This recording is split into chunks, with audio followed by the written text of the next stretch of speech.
امید ہے کہ آپ تمام حضرات خیریت سے ہوں گے۔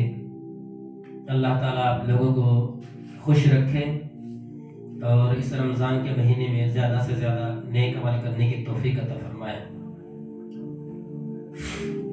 میں آپ حضرات کے سامنے حضرت عمر رضی اللہ تعالیٰ عنہ کی زندگی کی ایک اہم ترین واقعہ پیش کرنے جا رہا ہوں۔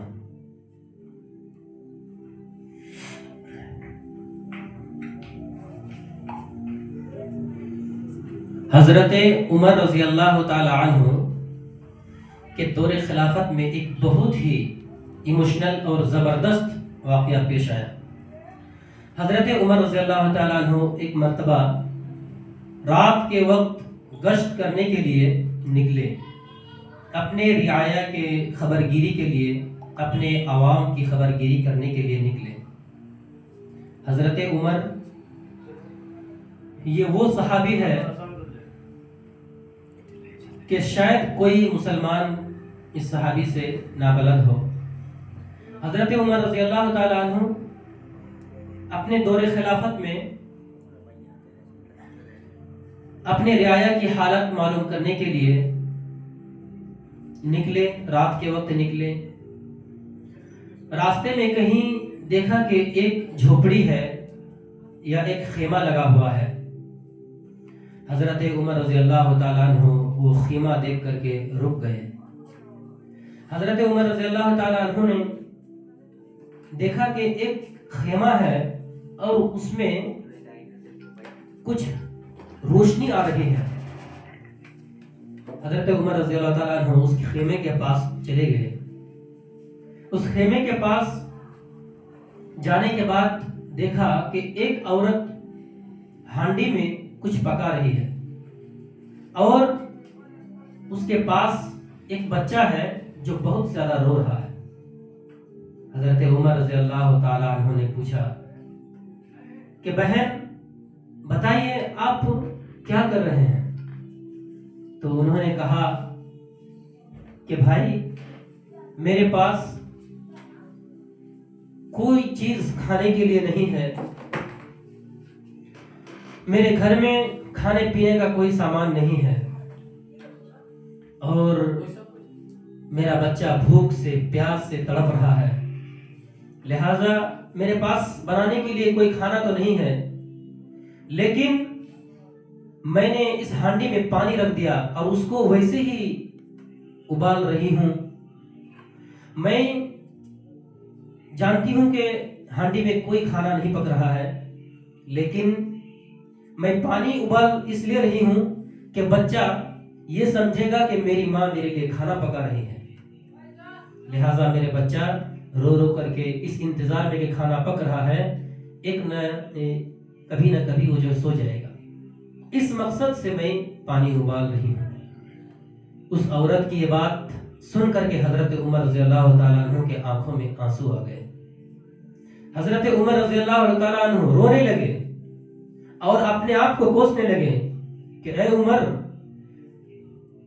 تو جن مسلمانوں کا بادشاہ بنا ہوا ہے، آج تیرا کوئی رعایا کے گھر میں کھانا نہیں ہے اور تجھے یہ پتہ بھی نہیں ہے۔ ان کے آنکھوں میں آنسو آ گئے۔ حضرت عمر روتے ہوئے بیت المال کی طرف چلے گئے۔ بیت المال گئے، بیت المال سے حضرت عمر رضی اللہ تعالی عنہ نے کھانا کا ایک بورا اٹھایا اور اپنے کندھے پر خود لاد کر کے لے جانے لگے۔ حضرت عمر رضی اللہ تعالیٰ عنہ کے ساتھ ان کے غلام جن کا نام اسلم تھا، حضرت عمر رضی اللہ تعالیٰ عنہ کے غلام آپ کے ساتھ تھے۔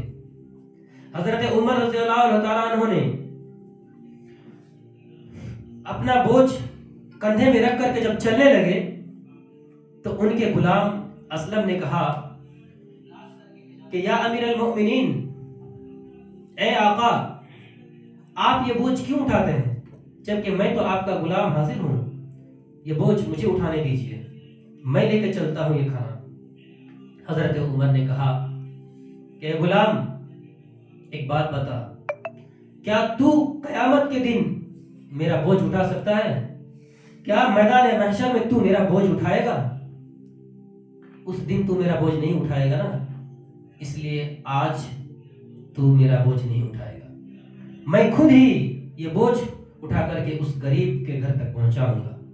ये कह करके हजरत उमर रज़ी अल्लाह तआला अन्हु बैतुल माल से वो खाना उठाए और लेकर के उस औरत के पास चले गए, जो औरत जो है हांडी में सिर्फ पानी रख करके वैसे उबाल रही थी ताकि बच्चा ये समझे कि खाना पक रहा है और सो जाए।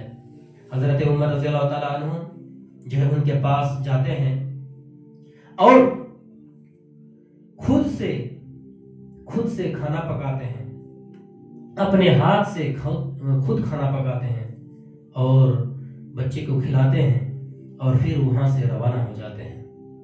मेरे भाइयों, ये वाकया अगर आपने ध्यान से सुना, ये हजरत उमर रज़ी अल्लाह तआला अन्हु के जिंदगी का ऐसा वाकया है जो रहती दुनिया तक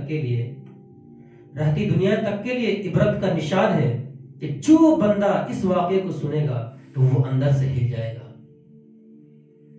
कि एक बादशाह जिसकी जिंदगी इतनी लग्जरी और इतनी लाइफ स्टाइल उसकी जो है हाई फाई होती है कि जब इंसान बड़ा हो जाता है तो अपने दाएं बाएं वालों से हाथ मिलाना भी बंद कर देता है।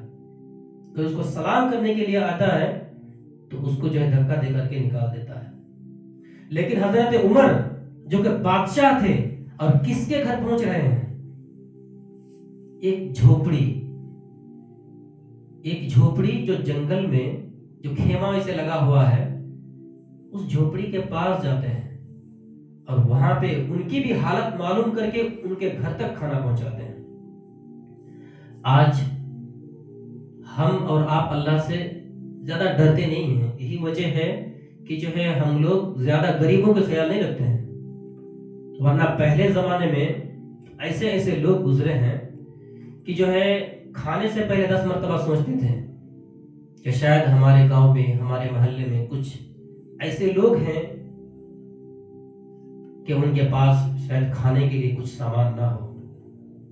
और आज भी इस दौर में भी, जिस दौर में हम लोग जी रहे हैं, इस 2025 के इस रमजान में भी बहुत सारे ऐसे घराने हैं कि जिनके घराने का हाल आप और हमारी तरह नहीं है। कितने ऐसे खुद हमारे और आपके गांव के आसपास कितनी ऐसी औरतें होंगी जिनके शौहर नहीं है, जो बेवा है, जिनके जो है ना शौहर है ना कोई उनका देख रेख करने वाला है, और उनके 2-2, 4-4, 5-5, 6-6 बच्चे हैं। या तो उनके शौहर उनको छोड़ दिए या उनके शौहर इंतकाल हो गए हैं।